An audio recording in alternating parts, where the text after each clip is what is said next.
بسم اللہ الرحمن الرحیم۔ السلام علیکم، میں ہوں مصعب عمیر اور آپ دیکھ رہے ہیں ہمارا آفیشیل یوٹیوب چینل۔ سب سے پہلے ہم بات کریں گے جو ڈاکٹر آصف اشرف جلالی صاحب اور تحریک لبیک کے رہنماؤں کے درمیان میں آج کل مناظروں کا ایک ماحول گرم ہے۔ مفتی حسن رضا نقشبندی صاحب جو کہ تحریک لبیک کے سینئر ترین رہنماؤں میں آتے ہیں، انہوں نے گزشتہ روز جو ہے وہ باقاعدہ طور پہ بڑی کڑی تنقید کا نشانہ بنایا، خاص طور پہ آصف اشرف جلالی صاحب کو، اور انہوں نے سیدہ فاطمہ رضی اللہ تعالیٰ عنہ کے متعلق ان کے جو الفاظ کا چناؤ تھا جو جلالی صاحب کے متعلق بات کی مفتی حسن رضا نقشبندی صاحب نے۔ انہوں نے کہا کہ جو سیدہ پاک کا احترام نہیں کرتا، ہم اس کا دور دور تک کوئی قطعی طور پہ احترام نہیں کرتے۔ باقاعدہ طور پہ آصف اشرف جلالی صاحب کی طرف سے ایک مولوی صاحب نے مناظرے کا چیلنج قبول کیا جو نے اسلام آباد سے کیا گیا تھا، اور وہ باقاعدہ مناظرہ بھی ہو چکے ہیں۔ مناظروں کا اختتام آپ کو پتہ ہے وہ کسی جھگڑے کے سوا کچھ نہیں ہوتا، اور اصولی موقف اور اصولی بات یہ ہے کہ ایسے معاملات جہاں پہ عام امت اور عام لوگوں کا سوائے پریشان ہونے کے اور سوائے گمراہ ہونے کے اور کوئی چیز چانس نہیں بنتی، یہ سارے کے سارے علمی احباب ہیں، علمی حلقے کے لوگ ہیں، وہ ڈاکٹر آصف اشرف جلالی ہوں، وہ مفتی حسن رضا نقشبندی ہوں، وہ یا تحریک لبیک کے کوئی اور رہنما ہوں، یا آصف اشرف جلالی صاحب کے گروپ کے کوئی اور عالم ہوں، عام عوام جو ہے وہ کس طرف بیٹھے؟ سوالیہ نشان یہ ہے، ایسے معاملات میں اور ایسی ڈیبیٹ میں عام عوام کو الجھانا نہیں بنتا جس طرح سے اس سارے کے سارے معاملے میں عام عوام کو الجھایا جا رہا ہے۔ دین کی بیسکس کا ہماری نئی نسل کو، یوتھ کو، جو ینگ جنریشن ہے اس کو پہلے نہیں پتا، اوپر سے آپ ایسے اختلافی معاملات کو، مسائل کو لے کے بیٹھ جائیں گے عوام کے سامنے، چیزیں اور زیادہ کنفیوزڈ ہو جائیں گی۔ بنیادی مسئلہ یہ ہے، اصل عقائد پہ کام کرنے کی بجائے، اتحاد امت پہ کام کرنے کی بجائے، لوگوں کو دین سے جوڑنے کی بجائے،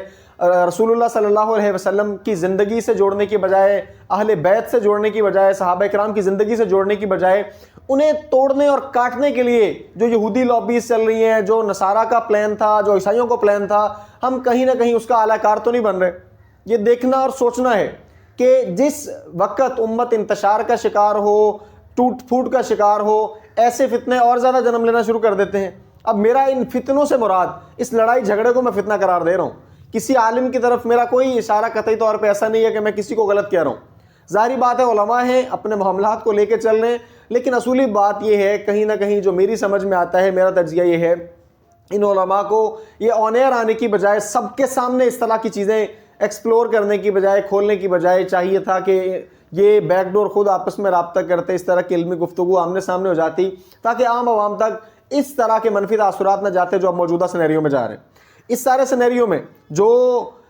جلالی صاحب والے گروپ کی طرف کھڑے ہیں وہ دوسرے کو گالم گلوچ کر رہے ہیں، اور جو مفتی حسن رضا نقشبندی صاحب کے ساتھ کھڑے ہیں یا ان کے سائڈ پہ ہیں سارے کے سارے، وہ اس طرف کو گالم گلوچ کر رہے ہیں۔ مجھے بتائیں، ایک بڑا طبقہ جو ہے وہ مفتی حسن رضا نقشبندی صاحب کے پیچھے بھی، اور ایک بڑا طبقہ آصف اشرف جلالی صاحب کے پیچھے بھی ہے۔ عام عوام ٹوٹ پھوٹ کا شکار ہو رہی ہے، اس سارے سینیریو کا ذمہ دار کون ہے؟ اس پہ سوچنا بنتا ہے۔ کہیں نہ کہیں ہم انہی حالات کی طرف تو نہیں جا رہے کہ ہلاکو خان نے جب عراق پہ حملہ کیا تھا، بغداد پہ حملہ کیا تھا، تو وقت کے علماء اس بات میں مصروف تھے کہ کوا حلال ہے یا حرام۔ ڈیبیٹ وہ کریں جو بنتی ہے، اور اس وقت سب سے بڑا المیہ یہ ہے کہ نان ایشوز کو ایشوز بنا کے پیش کیا جاتا ہے۔ کہیں نہ کہیں ہمیں ضرورت ہے، جو وقت کی ضرورت ہے، قرآن سمجھنا، وقت کی ضرورت ہے حدیث سمجھنا، اور سب سے بڑی چیز کہ قرآن اور حدیث کو اس کی عربک لینگویج کے مطابق سمجھنا، تاکہ آپ کو اصل بات سمجھ آئے، اللہ اس کے رسول کے فرمودات اور فرامین کیا ہیں جو آپ تک نہیں پہنچ پا رہے، اور ان ساری کی ساری جو ثانوی چیزیں ہیں ان سے نکل کر اللہ رسول کی طرف آنا بنتا ہے۔ اسی کے لیے اتحاد امت کے لیے علماء کرام کو بھی کردار ادا کرنا چاہیے، اور جو امت ٹوٹ پھوٹ کا شکار ہے اس کو مزید ٹوٹنے سے بچانا چاہیے۔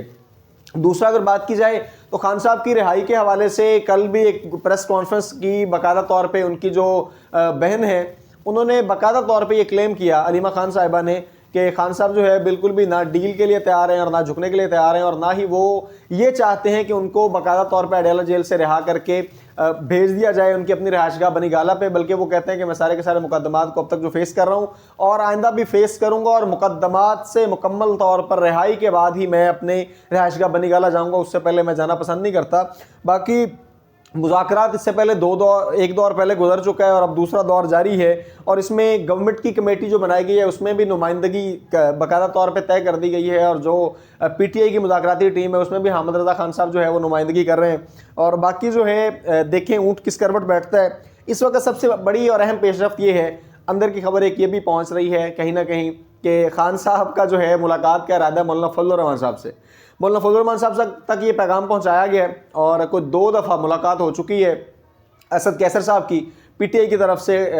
جو ہے مولانا فضل الرحمان صاحب سے، اور اس خواہش کا اظہار بھی کیا گیا ہے۔ تو مولانا فضل الرحمان صاحب کی طرف سے یا ان کی پارٹی کی طرف سے باقاعدہ طور پہ اس پہ ابھی تک کوئی مثبت تاثر نہیں دیا گیا، اور خان صاحب کو وہ جیل میں ملنے کے لیے تیار ابھی تک نہیں ہے، اور اگر کہیں کہ کوئی نمائندہ طے کیا جا رہا ہے تو وہ نمائندہ جو ہے وہ جو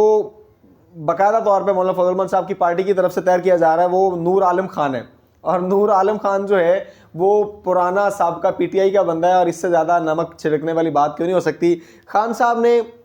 پرانے معاملات کو دیکھا ہے تو کہیں نہ کہیں 26ویں آئینی ترمیم کے حوالے سے مولانا فضل الرحمان صاحب نے پی ٹی آئی کا ساتھ دیا تھا، اسد کیسر صاحب جو ہے وہ کافی قریب ہیں، اور پی ٹی آئی کے اندر مولانا فضل الرحمان صاحب کی مخالفت اور دھڑے ابھی بھی موجود ہیں، اور جو قریب لانے والے لوگ ہیں ان میں اسد کیسر صاحب جو ہیں وہ سر فہرست ہیں، اور ان کی ملاقاتیں بھی مولانا فضل الرحمان صاحب سے ہوئی ہیں، اور ان کے پیچھے جو نماز پڑھنے والا معاملہ ہے وہ بھی مولانا فضل الرحمان صاحب کے پیچھے اسد کیسر نے اور ان کے باقی گروپ نے، جس میں گوہر خان صاحب بھی شامل ہیں، تو جو 26ویں آئینی ترمیم کے حوالے سے 2-3 ملاقاتیں ہوئی تھیں۔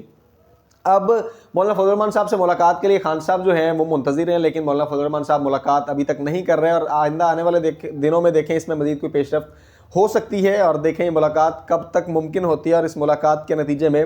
کیا چیزیں طے پاتی ہیں اور کس طرف یہ حالات سارے کے سارے جاتے ہیں۔ اصل میں ایک بات یہ بھی ہے، مدارس کا معاملہ حل ہونے سے، مدارس رجسٹریشن ہونے سے، اس بل پر دستخط ہونے سے، جو آصف علی زرداری صاحب نے روک کے رکھا ہوا تھا اس پہ دستخط ہونے سے کہیں نہ کہیں جو ہے مولانا فضل الرحمان کے تعلقات حکومت کے ساتھ پہلے سے بہتر ہو گئے ہیں، اور وہ اس اعتبار سے پی ٹی آئی سے تھوڑا سا دور ہو چکے ہیں، یا شاید مزید ہونا چاہتے ہیں، تو یہ آنے والا وقت جو ہے اس کو مزید بہتر طریقے سے بتا دے گا۔ اس کے بعد بات کی جائے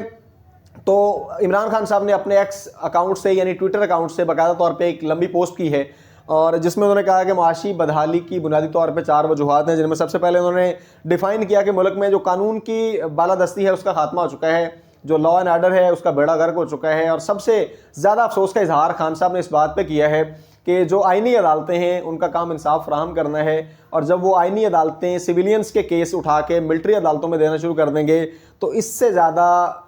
جو ہے قانون کا مذاق اڑانے والی کوئی بات نہیں ہو سکتی کہ جو سول قیدی ہیں ان کا فیصلہ بھی ملٹری کورٹس کریں گی، تو پھر آئینی عدالتیں کیا کر رہی ہیں۔ انہوں نے باقاعدہ طور پہ تنقید کا نشانہ بناتے ہوئے کہا کہ یہ سیدھا جو ہے قاضی فائز عیسیٰ پارٹ 2 کا کام سر انجام دے رہی ہیں، جو آئینی بینچ بنا ہوا ہے عدالت کے اندر، اور جو بیرونی سرمایہ کاری ہے، خان صاحب نے کہا کہ سب سے بڑی رکاوٹ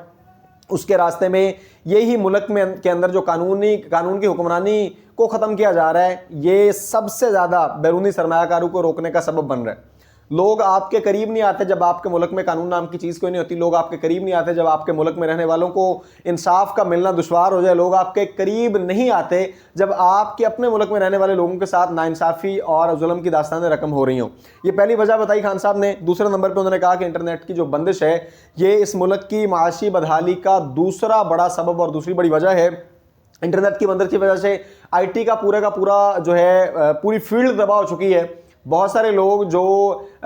باقاعدہ طور پہ آئی ٹی کی فیلڈ سے وابستہ سے، جن کی روزی روٹی یہی تھی، جنہوں نے اس فیلڈ میں باقاعدہ طور پہ فری لانسرز کے طور پہ اپنے آپ کو پروفیشنل بنایا ہوا تھا، جو ان کو باہر سے آرڈر ملتے ہیں، جب وہ ٹائم پہ پے نہیں کر پاتے، ٹائم پہ وہ آرڈر بنا کے نہیں دے سکتے، تو نیکسٹ کے لیے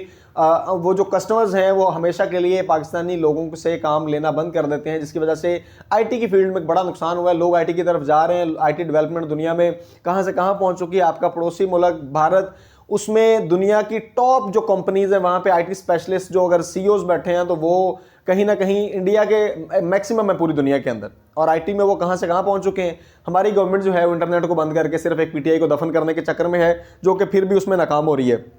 تیسری بڑی وجہ خان صاحب نے اپنے اس پیغام میں بتائی کہ جو سیاسی عدم استحکام ہے، سیاسی عدم استحکام کی وجہ سے بھی ملک میں معاشی بدحالی جو ہے وہ عروج پہ پہنچ چکی ہے، اور اس میں بنیادی طور پہ ایجنسیوں کی مداخلت ہے، اور جس طرح فارم 47 کی پیداوار گورنمنٹ ہے، اور ان لوگوں کو جنہوں نے ووٹ لیا، جنہوں نے عوامی مینڈیٹ حاصل کیا، جنہوں نے عوام کے اعتماد کے ساتھ آنا تھا اسمبلیوں میں ان کو نہیں آنے دیا گیا. اس میں ایجنسیوں کی مداخلت نے باقاعدہ طور پہ سیاسی عدم استحکام پیدا کیا جس کی وجہ سے ملک معاشی بدحالی کا شکار ہے. اور چوتھے نمبر پہ خان صاحب نے مینشن کیا کہ دہشت گردی جو ہے اس کی وجہ سے